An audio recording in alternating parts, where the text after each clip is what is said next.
When you know what you want for the future, you need the present to line up with your goals. UCF Online offers more than 100 fully online programs in healthcare, engineering, criminal justice, and more, so you can get to your future and beyond.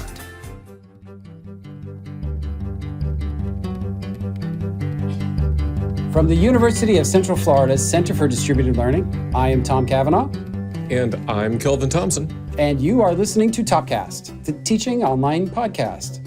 Hello, Kelvin. Hello, Tom. How are you?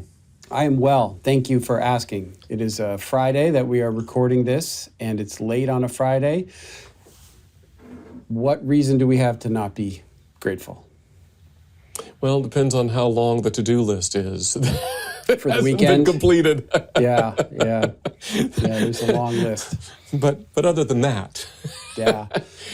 I have my optimism mug, so I'll keep drinking the optimistic coffee. That's right. Be an optimist. And look, I know we talk about the weather a lot. It is deep in the heart of February as we were recording this, and there are people around the country who are, hibernating for the winter. And that's true. Man, oh man, is it nice out today. It's like it's maybe too warm for me right now for this time of year. We're bordering on it. I was enjoying the coolness, but who am I to complain just because it's bumping 80 degrees Fahrenheit outside? It's like 75 degrees and sunny and little puffy white clouds. Oh my gosh, it is perfect Chamber of Commerce day. Yes. Sorry, folks in Minnesota, Buffalo. We love you. When we next have a job opening, you really should consider relocating to Florida. I always put it in what I tweet and post around because it is a selling point. Mm-hmm. Of course, not in August. In February it is. We don't tell people that. That's right. Well, cool. Well, I don't think we want to sit around gabbing about the weather for the whole episode. So we got business to talk about. And maybe the first thing that we need to talk about is what's in my coffee cup. What came out of your thermos and into my Class Mob cup? Yes, Class Mob. Today's coffee, Tom, comes to us from Black Gold Coffee Roasters in Venice, Florida. And this coffee is interesting. It is technically a blend, but it is all from Brazil and actually all from the same small coffee farm. They call those, I learned, sitios in Brazil, like site, sitios. So coffee from all of these various sitios in Brazil is referred to as, I don't know how you say this, I would say legender or lehender, or I'd say something. It looks like legend with an like it's all one thing, but each sitio farms its coffees individually and might be identified in the name of the coffee also. So this coffee we're drinking is called Sitio Arari, and it's a mix of two different coffee varietals. We've talked about varietals before. This is yellow Caturra and yellow Catuai, grown together by a coffee grower named Arari Bernandes, his wife Sandra, and their two sons, Marco and Pedro, in the southeast of Brazil. Little farm, little family, all the way to your cup. How is the coffee? And can you find a connection in that dark coffee liquid to today's episode topic? I like the coffee, thank you. You do brew a strongish cup of coffee, but that's okay, it's good. I'm not as good with the connection. I know what we're talking about today, and it's always not helpful. Brazil. It's not Brazil. Yeah. No. So I was thinking about the contrast between the large-scale Brazil lehender, whatever, versus individual components such as this Sitio Arari, and I was thinking of the impact of the individual on large-scale potential efforts. Okay. I was thinking about that. I don't know, does that help? Yeah, the second part I think I get maybe a little bit more. So yeah, the power of the individual, and that makes some sense because we've got an interview with an individual today who's had quite a bit of impact around here, and you and I are both big giant fans of this person. He is a UCF professor. So Kelvin, you recently interviewed Dr. Zhongzhou Chen. Dr. Chen is an assistant professor of physics here at UCF, and he's a frequent collaborator with us here at the Center for Distributed Learning. His passion for ensuring learning effectiveness in collaborative work with CDL has led to 13 peer-reviewed papers and a National Science Foundation Career Award. Other aspects of Dr. Chen's work have been featured by the American Association for the Advancement of Sciences, Improving Undergraduate STEM Education Initiative, and on their website to disseminate his ideas more broadly. I'll also add that when we hosted Bill and Melinda Gates, when they visited us a couple years ago, I made sure that we got Dr. Chen to be one of the featured faculty. And I stood him up in front of Bill Gates and had him give a presentation because he's just awesome. And the work that he's doing, that he'll touch on some of this in the interview, is just really thoughtful. And big fan. And I think Bill Gates liked him too, as he should have. So anything you want to add to that intro of Dr. Chen before we get into your interview? No, I agree with what you said, and I'll save anything else till after we cut to the interview. All right. So through the magic of podcast time travel, here is your interview with Dr. Chen. Chen, so glad to have you join us on Topcast today. Thank you. Thank you for having me, Kelvin. Oh, you're quite welcome. Now, we should probably comment for our listeners, right? That I just called you Chen, and that's kind of like your nom de guerre around UCF for the last 5 years that I've known you. I've been practicing your given name, but so few people use it because I think so few people say it correctly. It's like Zhongzhou Chen. That's pretty good. Yeah. Zhongzhou is my first name, but I tell everybody and my students to call me Chen. They call me Dr. Chen anyway, and it's much easier. Yes. So that's hence the welcome, Chen. We're glad to have you here. And, I have been looking forward to you joining us. As you know, because we've talked about it, we've had occasional dabbles into conversations about the integration of digital teaching and learning, kind of the intersection of that with the STEM disciplines. And it's an ongoing conversation. And I think several of the folks we've had previously have kind of all tilted toward engineering. You're from the sciences and physics. So we're trying to diversify, cover the whole STEM acronym at some point. But if you don't mind, I thought I might kick us off with something I heard. I think I get this right. Something I heard you say just today in a meeting we were both in. I think you said something along the lines of, I am the least physics professor you're likely to meet. And I wanted to validate that that's what I heard you say. And two, I wonder if you would just explain and expound what you mean by that. Well, if you give any kind of high-level physics exam to the entire physics department, then I probably score the lowest. Unless you give a exam specifically on introductory mechanics, then I might score high. Because my research is not in any real physics field. I do learning analytics. I'm half statistician. Well, I'm a third statistician, a third data scientist, a third instructional designer. I'm a mix of multiple roles. Yeah, that all rings true with me in terms of my awareness of your work. That all makes sense, and I think there's probably helpful context for our listeners. But my experience of you has you care deeply about your students' learning, and you are pushing that boulder uphill every day, trying to figure out how to innovate in persistent ways through all those areas you just touched on, right? Data and analysis of different kind of things. You work with our developers, all kinds of stuff. But you mind if I ask, how did you get into kind of that line of that trajectory in your field, as opposed to more of like a traditional physics or even, just pure science kind of orientation? Yeah, no, well, it was a long story. I always had this passion for teaching, had the passion for student learning. I was lucky enough that back in the University of Illinois, when I first went to pursue my PhD in biophysics and didn't really like it, there was this burgeoning group of physics education researchers.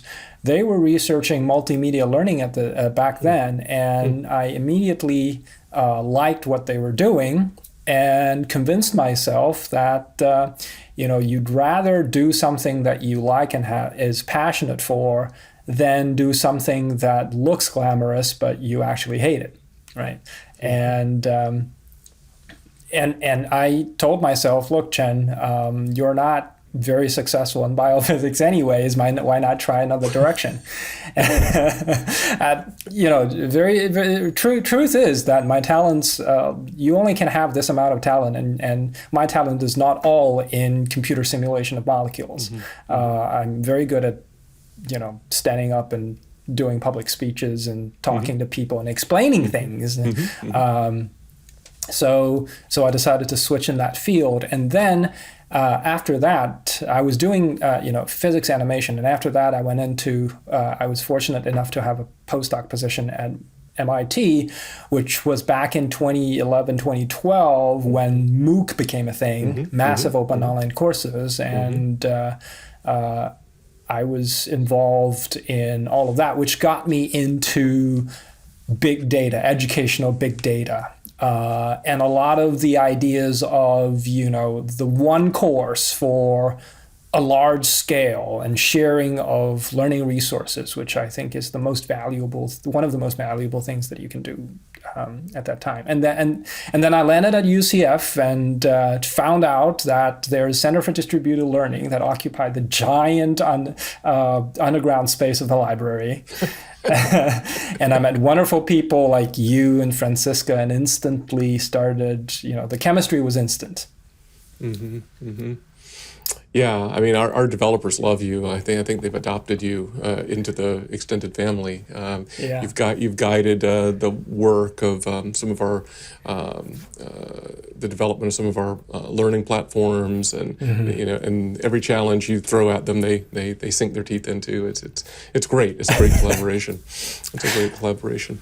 I hope I don't cause them too much problem. No, I don't think so. I think they'd be happy to work with you full time. Yeah. I think, but we said no. You got to work with other faculty as well. Yeah. I wonder. Tom and I've talked about this in past episodes. I don't know what the right word is. The disconnect, maybe I'll say. That we have perceived, and maybe some others, kind of in the, I don't know, what we'll call online education professionals space, the disconnect that we sometimes perceive between like the work of, intentionally designed online or blended digital courses and the priorities of STEM faculty. Do you think that's a real thing? I mean, do you see a disconnect there? I mean, you are like this prototypical example of somebody who is in a STEM field and integrally connected to teaching and learning and digital teaching and learning. But do you, when you step back, do you see that kind of a disconnect that some of us see? And if so, why do you think it is? And if not, why do you think we perceive it? Now, let me ask a quick clarification question. Sure. Do you mean the disconnect between online learning platforms in STEM fields or existing online learning resources and how we teach in the STEM classroom? Well, that's a good question. And I guess I was particularly thinking about the like, I don't know, people like me or Tom, or some of our core audience, and kind of our work that we do every day, instructional designers and some of our developers, like what we're trying to aspire to with digital teaching and learning, and STEM faculty who at our institution and in many others that I've talked to, you don't see as many STEM faculty engaging with folks like us, online courses, online programs, those kind. That's the kind of disconnect that I mean. Right. Well, it seems to me personally, I think the core of the problem is not that people don't want to talk to each other. The core of the problem is nobody has any time, especially in STEM fields, because everybody is so busy with reinventing the course and this is the one thing that I keep telling people, the efficiency of the education system, regardless of whether it's STEM field or not, is very, very low because the barriers for collaboratively designing instructional resources and sharing instructional resources is really, really high.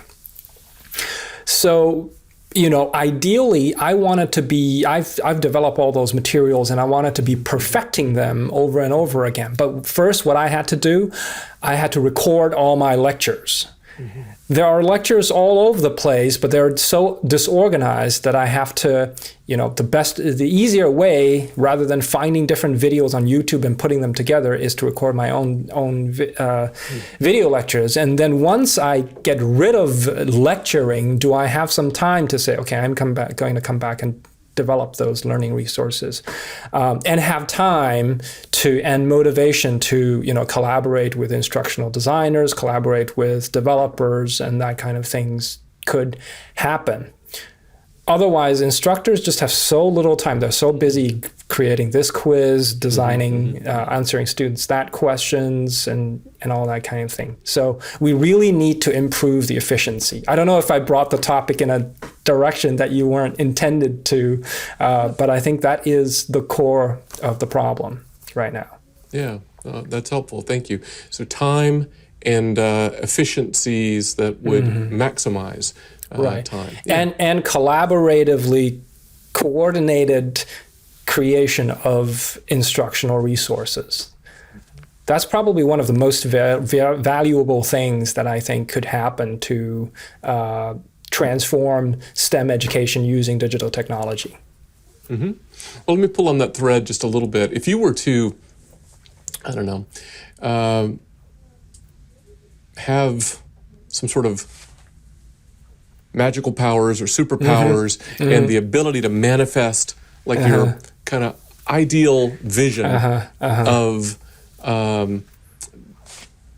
digital teaching and learning in your own teaching practice and in your field, what would it look like? What would that ideal state look like?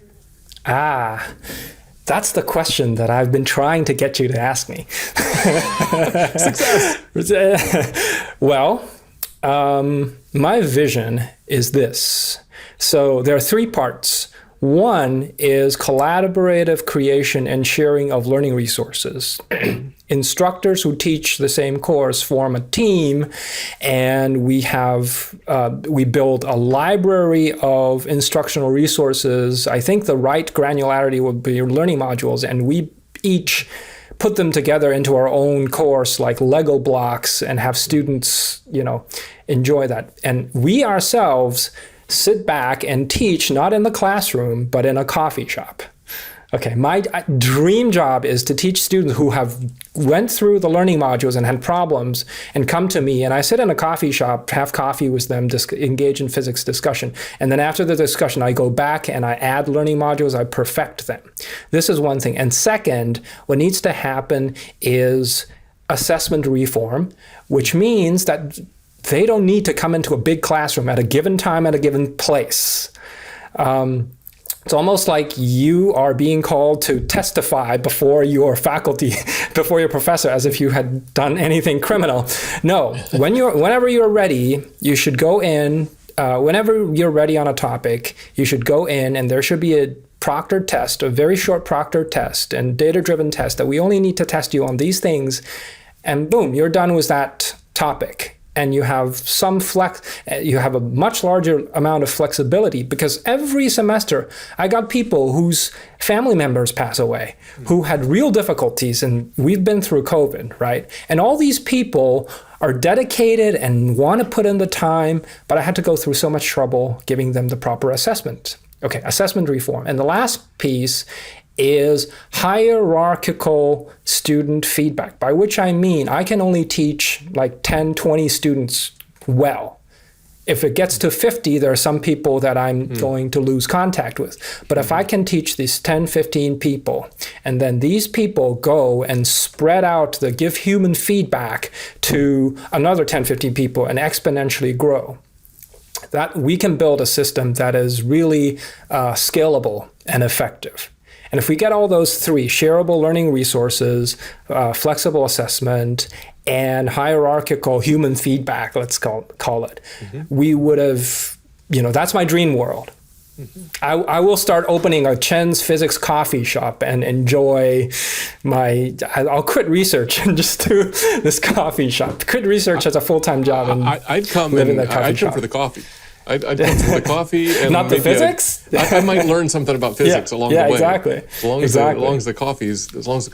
I think that's good. I mean, what a cogent articulation of an aspirational vision. How far away do you think we are from that? What's the next step toward that vision? Yeah, right. I really don't know. Sometimes I feel frustrated because what I can do as a faculty, as a single faculty, even with the excellent support from Center for Distributed Learning, is fairly limited.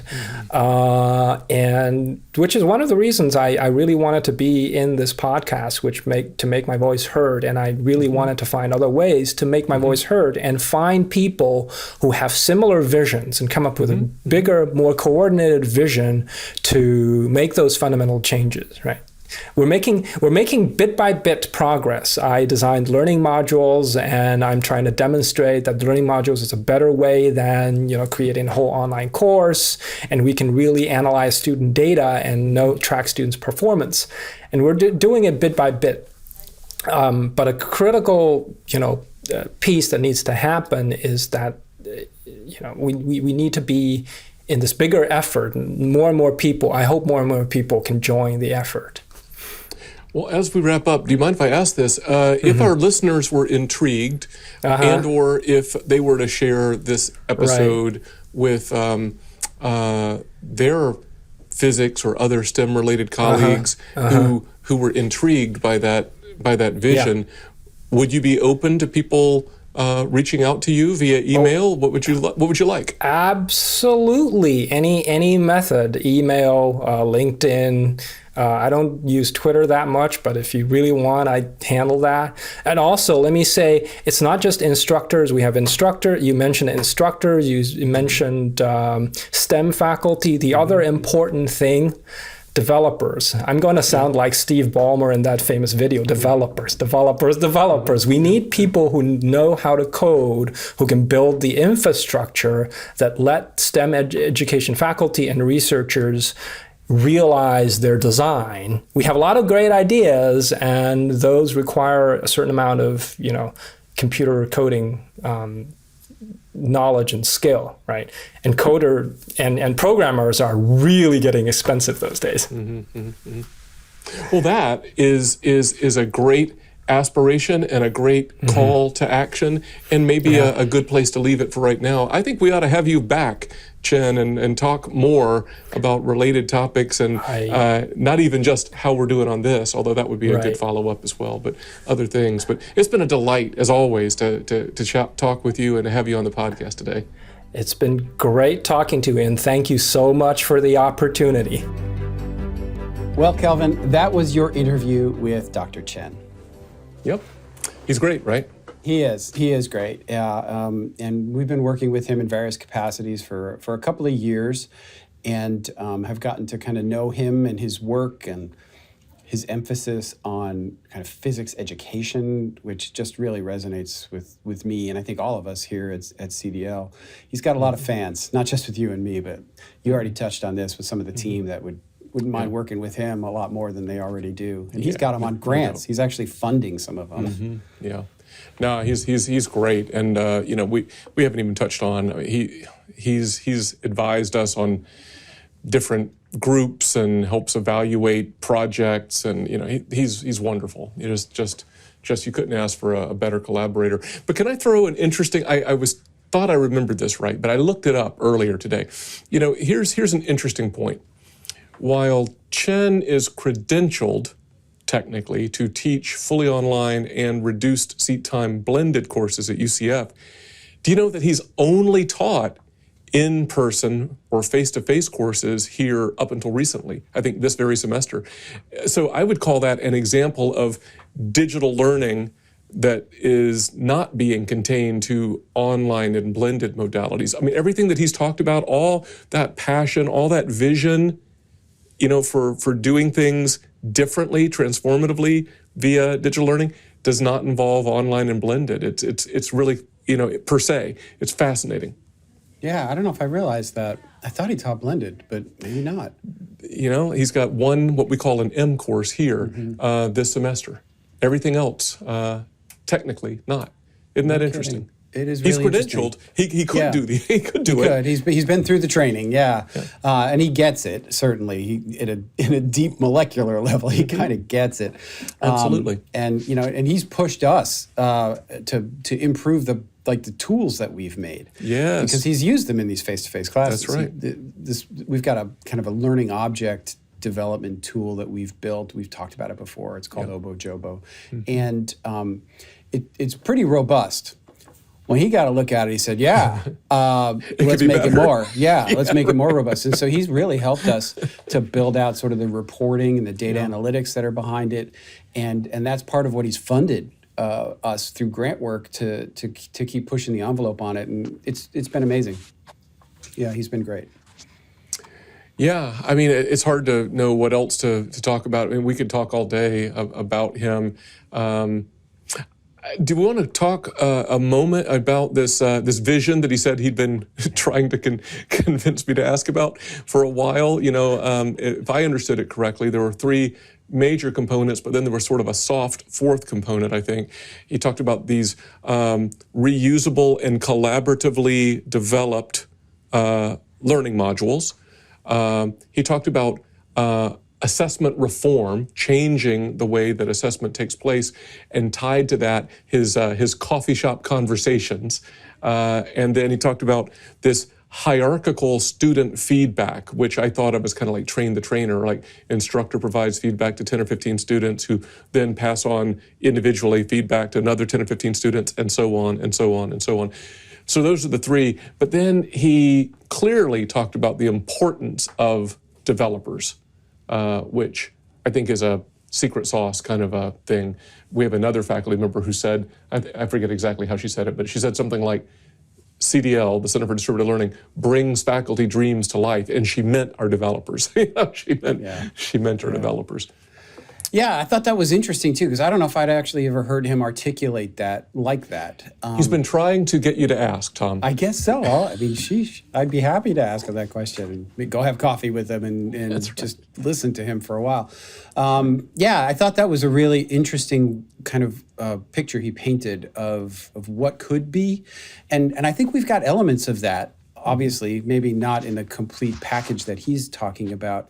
Another thing that he talked about too that I think is kind of wrapped up in this is this idea of faculty collaborating to build these reusable assets.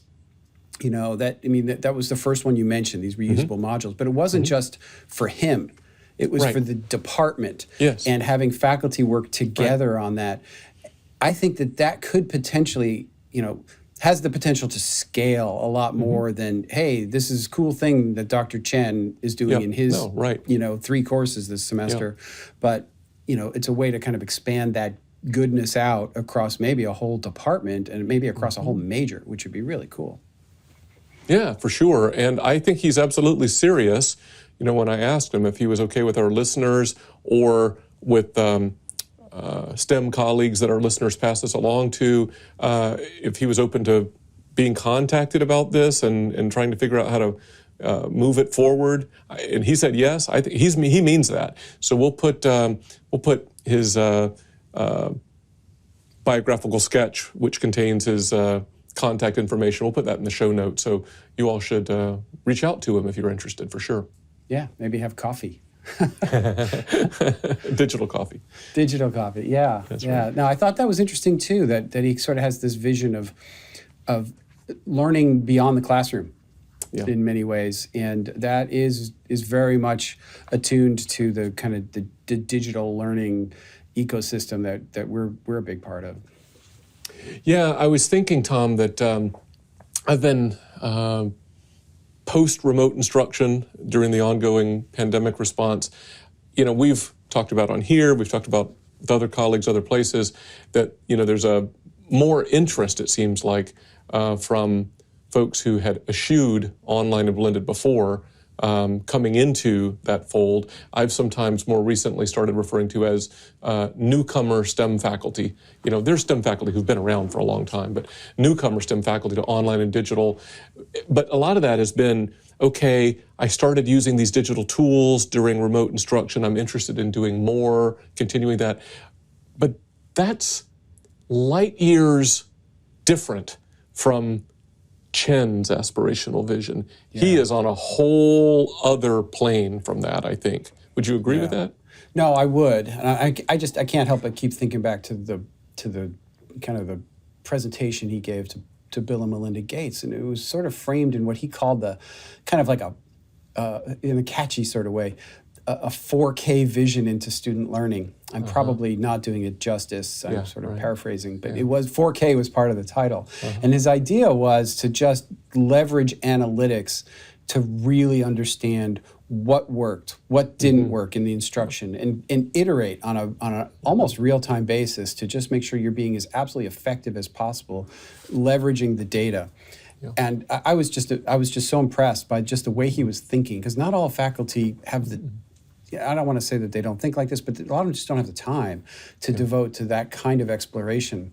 But because he's in charge of physics education, he can that is his research, and he can really dig into it. And I just thought it was fantastic. And he's got those data skills, right? I mean, he does think that way, because even though our platform that he's helped influence the development of is, as I've called it before, datalicious, even though it's not dashboard data friendly. He's got to pop the hood and extract data and manipulate it himself, but he's done that. I mean, I've seen, his papers and poster sessions which have gone into all these analyses that he's done. So he's working it, but he's squeezing that fruit to get the juice out, every drop that he can, and that's impressive. He's really quite passionate about student learning. Yeah, so may you, dear listener, have a Dr. Chen on your campus. I hope you do. I'll give him credit too in that he recognizes how awesome we are. So he's obviously a person of impeccable judgment. Obviously, yes. I will say that with all humility, that he early in his tenure here at UCF kind of recognized the resource that CDL is, and jumped in with both feet and said, yes, let me get the most out of this thing that I possibly can, and we'd be happy to do that with every single faculty member who wants to do it. Yeah, no doubt. Well, should I try to wrap this up and get us on the ground? Let's do it. So perhaps in closing, we'll say there is power, not just in an individual faculty visions, but in a collective faculty vision, and digital learning, the people, the tools, all that stuff, digital learning can add further momentum to the power of such vision. So STEM teaching and learning can be transformed for the better if we all work toward this common goal. How's that? Sounds good. Sounds good. Agreed. Amen. Thank you, Dr. Chen. For agreeing to be on Topcast. And Kelvin, thank you for the coffee. I did go to Brazil once for a conference, and I learned how to say thank you, so it's obrigado.